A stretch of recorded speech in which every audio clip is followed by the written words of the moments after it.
Back in 2016, I was getting frustrated with how much the pods cost on this Keurig and how bad the coffee tasted. So I happened to come across a Kickstarter campaign for something called the Spin Coffee Maker over here. And I said, what the heck? So I invested about I think it was $250, $299 for a Kickstarter campaign, which took about 5 years to happen. It finally happened, and I just got my Spin recently. It's a really cool machine, and we're really excited to use it. But now I can I have all these options open to me for different types of coffee, like espresso and cappuccino and all the other things. So fast forward, I've had the machine for several weeks, and I wanted to get a frother. So I ordered a top-of-the-line frother on Amazon, which I will show you. And the frother was really cool. And tried to do some latte art just because I thought it would be fun, and wasn't so successful. So I did some more research. So this review is going to be on a couple of frothers that I found. The first frother is this one that I got off of Amazon. I paid about $60 for it. It's called the Handy Eon.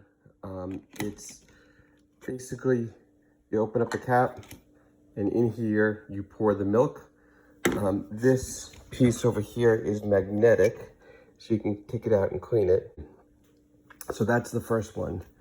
The second one is called the Subliminal Nanofoamer, which I have not tried yet. I'm going to try, but it's supposed to make nanofoam, which is supposed to be a lot more easily to deal with for art and other things. So here's the two pieces I'll be reviewing, and hope that it could help people to make some decisions. I have some fresh espresso here, and I'm going to first do a demo with this machine and pour a little milk in. And this has some couple different modes here. Close the cover. So red is what you would use for normal coffee. You can hit it to green, purple, blue. Blue is cold. And we're going to just keep it on red. And as you can see, it's spinning right there. Red is your hot milk foam. Green is hot airy foam. The third one, which is purple, is just heating milk. Then you have blue is cold foam, and purple is for hot chocolate. So I'm going to let that go for a couple of seconds. I mentioned you could pour some syrup right in the milk if you wanted, and you can give yourself a flavored latte as well. Okay, so it's done. It took about 2 minutes, and what you get is a very, very thick foam. That's hot, steamy, nice consistency. And we take our espresso and pour it in. By the way, it has a little spout over here. It has a little spout so you could pour it in, as you can see. And you kind of bloop it on, which this makes a really nice cappuccino. But truth be told, if anyone wants to do this for latte art, it is completely impossible. You see how much foam it is in here. So if you're looking for a cappuccino, this is like really nice. It's a little bit messy, but not a big deal to clean. You just run under the sink, wipe it right out, and you're done. And it's good, tastes good. Very foamy, very airy. Makes a great cappuccino. In terms of latte, not so sure. It is really nice also when you add in the syrups as well. Now I'm going to do an unboxing of the Subliminal Nano Frother. Very simple.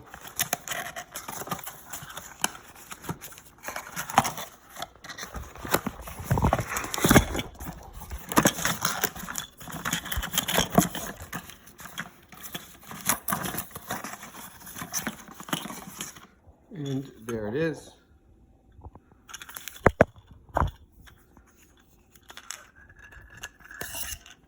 Pop that out. There's the bottom. And it's pretty simple. It just takes 2 AA batteries. Okay, so here it all is unboxed. I'm not normally a video reviewer, so this is actually a first. So I don't know how to do this with one hand yet, but it comes with this screen. It comes with this screen. It has a little holder so you can hang it on your backsplash, which I think is a really cool idea. It has this manual right here. And what happens is you pull it open and you just put 2 AA batteries in. And that's really all there is to it. It's very simple, very lightweight. I'll open up the metal container that it comes with next, and we'll go from there. And here is the cup.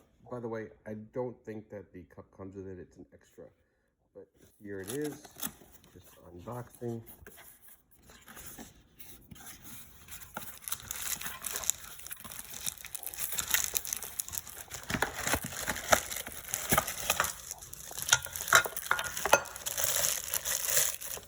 Some instructions.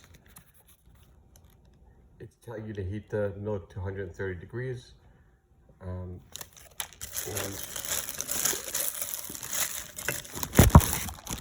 this is what it looks like. It's got a really nice weight to it. It's got a nice spout. And it looks like measuring lines on the inside to see how much milk to put in there. I also took out and put batteries into the frother itself. My one initial comment is the button's a little bit hard to press. It would be nice if we'd either have a standard on-off switch or possibly even a timer built into it. But it just easily spins. It's very easy to change the screen. You just pop it off. So you did it with one hand and pop on the other one if you wanted.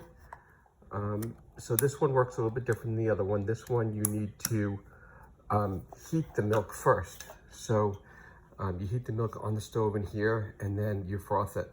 I'm gonna heat it to 130 degrees. I do have a candy thermometer which I'll use for that, just to make sure we do this right. I have never done latte art, so this is gonna be very interesting on my first go around. But we'll see how it goes, okay? For this test, I'm gonna have my espresso glass ready. I'm just gonna do this with an espresso just a little bit because I don't want to waste the coffee with someone who's never done this before. But I'm gonna have this on the coffee maker, and then I'm gonna go to the other side of the kitchen at the stove, and then when the milk is about heated up, I can hit the button on the app, on the Spin app, brew my coffee, and then bring it over when it's ready. So the nice thing about the Spin is that it is app controlled and you can brew it anytime you want. Go. One thing to note that I have like an industrial stove. It doesn't really fit all that great, but it'll work. I'm gonna just pour some milk in. And I'm using whole milk here. Okay. And I have a little candy thermometer here. It says to heat it to 130, so that's what we're gonna do. Whoops. Stand by when it's heated. I'll come back to this video.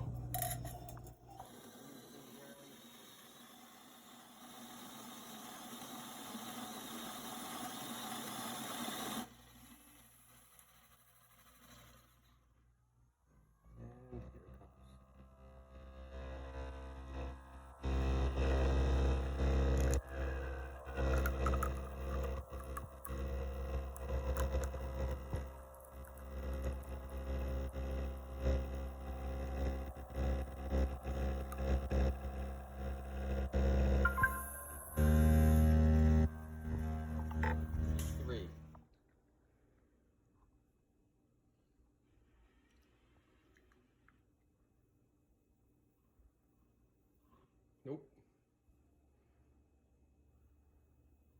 Oh, wait. Oop, there it is. There's my art. My initial review of both foamers are done. So here's my conclusion. If you want a cappuccino, you want it easy. There's the first frother that I reviewed where you pour the milk in, it heats it, it makes a foam, works really well. And basically the milk sits on top of the coffee, and it's very thick, and you can never do any art with that. I've tried a million times. It doesn't do anything. The other thing I also wanted to note, it doesn't really blend with the coffee. It just kind of sits on top. Okay, so easy to clean, good to have. I wouldn't tell you not to get it. Then you have the nanofoamer. Nanofoamer is very interesting. I only did it once. It was the first time ever doing any kind of coffee art. It was pretty much of a failure in terms of making the art, but there were a lot of really good things. One is the latte tasted so much better because the milk tended to blend in with the coffee as opposed to just sitting on top with the other frother. So it really had a much better flavor, and I really enjoyed it. And probably would be my go-to as opposed to a cappuccino, unless I really wanted a thick foam. The nanofoam, as I said, I had a little bit of struggle on my stove because I have a commercial stove, so the little cup that you had to heat didn't fit right. It's a very simple device. I plan on doing another review and using that. Oh, there's my dog. And using that to show you a lot more of how my little art progresses. So I'll be getting back to you guys, but I wanted to give you a quick review. I'm new to this, first time. I've never done this before. I don't usually be on camera, so you know, it's a first for everything. And hope you guys liked it, and give me any feedback or comments, and I'll get you some more. Thanks. Bye.